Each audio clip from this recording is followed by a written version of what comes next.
암을 치료하는 이 종양심리학자들이 임상 현장에서 환자를 계속 관찰을 한번 해보니까 어떤 환자가 점점 좋아지느냐.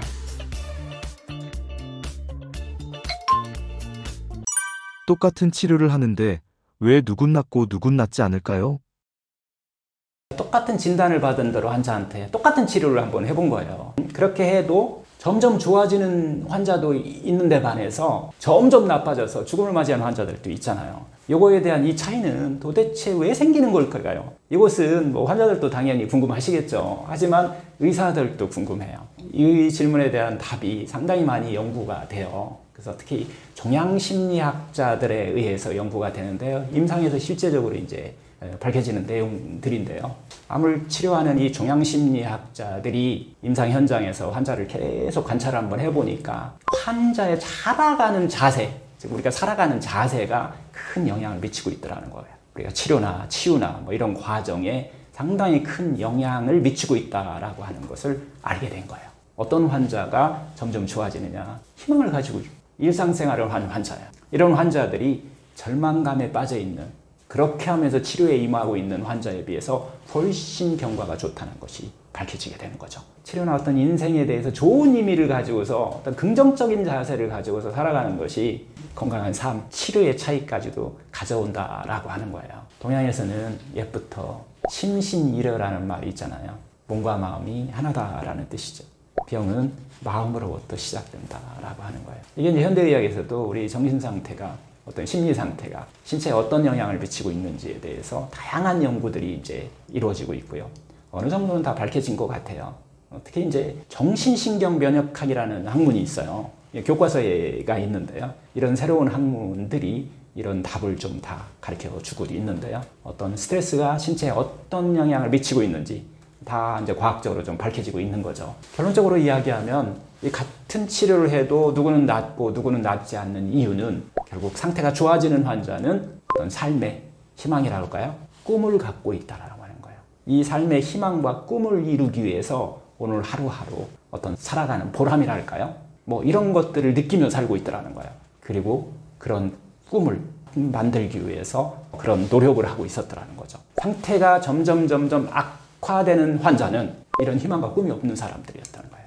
이게 없으면 결국 절망감에 빠져들게 돼요. 이 절망감에 빠져들게 되면은 두려움과 불안과 분노와 어떤 집착 같은 이런 부정적 감정에 끄달려 다니고 있더라는 거예요.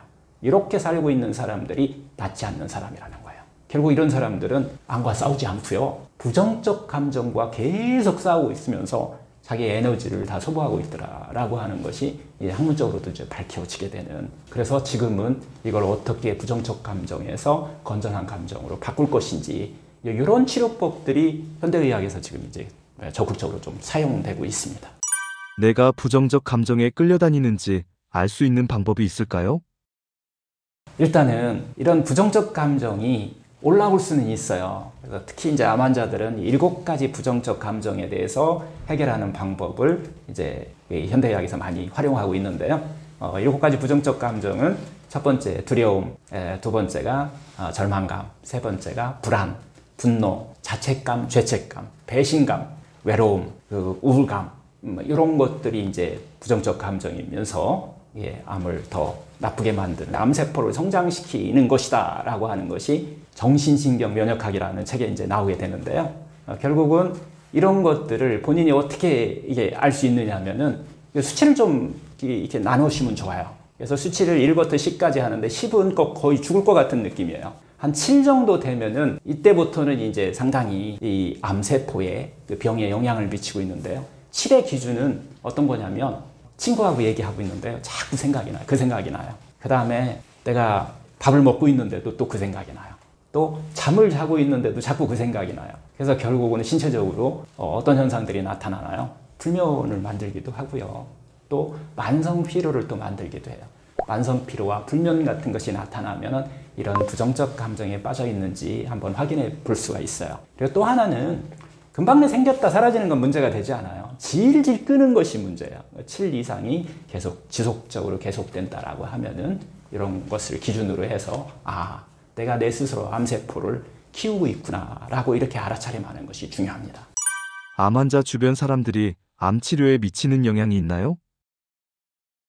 예, 우리는 이건 이제 서포터라고 얘기하는데, 이 서포터는 카운슬러가 아니더라도 뭐 이런 전문적인 것이 아니더라도 우리 주변에는 이런 서포터가 상당히 많이 있죠. 그래서 이제 가족인 경우는 가족 서포터, 먼저 사회적으로 이제 하는 분들은 또 우리가 그냥 서포터다, 도와주는 친구일 수도 있고요. 뭐 이렇게 하는데, 암의 치료에 있어서 상당히 중요한 역할을 하고 있어요. 이분들이 어떻게 하느냐에 따라서 암 환자들이 마음을 좀 편안하게 하고 릴렉스하고 살 수 있느냐, 아니면은 막 그냥 어떻게 하든지 그냥 집착과 욕심으로 그냥 병을 치료하려고 접근할 수 있는지를 결정해 준다고 해도 과언이 아니에요. 이런 프로그램을 할 때는 제가 꼭 같이 좀 들어와라, 같이 좀 들어야 된다. 왜냐면 자기의 마음을, 속마음을 이렇게 확 터놓고 소통이 잘 될 수 있는 이런 역할을 해준다면은 정말 좋은 서포터, 좋은 카운슬러가 된다. 암을 치료하는 데 있어서, 내 마음을 편안하게 하는 데 있어서, 특히 내 삶을 살아가는 데 있어서, 내가 행복하게 사는 데 있어서 뭐 이런데 상당히 중요한 역할을 하고 있기 때문에 암의 치료에 퍼센트로 따지면은 저는 50%라고 생각을 해요. 암을 메신저로 본다는 건 어떤 의미인가요? 암 환자도 마찬가지고 또 뭐 의사들도 마찬가지인 것 같아요. 신체적인 측면으로만 보는 경우가 많아요. 신체적인 측면을 보면은 재앙이에요. 이게 암이라는 병이. 그러나 조금 한번 정신적인 면에서 한번 보자고요. 정신적인 면에서 보면 암은 정말 배려심 있는 하나의 메신저예요. 지혜를 주는 메신저라는 거예요. 어떤 메신저죠? 암은 삶을 바꾸라는 신호잖아요. 자신이 원래 길로 다시 돌아가라라고 하는 신호예요. 본성으로 돌아가라는 신호죠.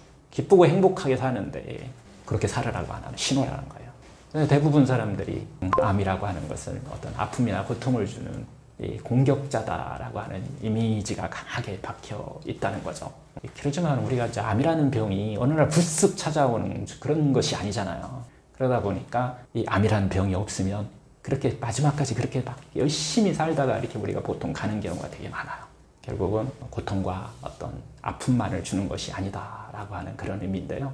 확실히 어떤 지혜를, 암을 앓고 나면 지혜를 함께 데리고 오는 것 같아요. 어떤 이 메시지를 전달하기 위해서 우리가 접촉하고 있다라고 하는데, 이 지혜로운 메신저는 우리에게 중요한 어떤 밸런스가 무너지고 있다라고 하는 어떤 사인으로 나타나는 경우가 많아요. 우리를 주의를 이렇게 하기 위한 어떤 목적을 가지고 신체 증상으로 여러 가지 나타나는데 그 중에 하나라는 거예요. 어느 정도 밸런스가 계속 무너지고 있으니까 빨리 밸런스를 잡아라, 삶의 밸런스를 잡아라, 이런 의미라는 거죠. 우리가 살고 있는 이 자연계나 우주도 마찬가지잖아요. 밸런스를 유지하기 위해서 정말 다양한 작용을 하고 있잖아요. 겨울이 지나면 봄이 오잖아요. 다 밸런스 유지하는, 이렇게 이 우주 만물이 돌아가게 돼 있다는 거죠.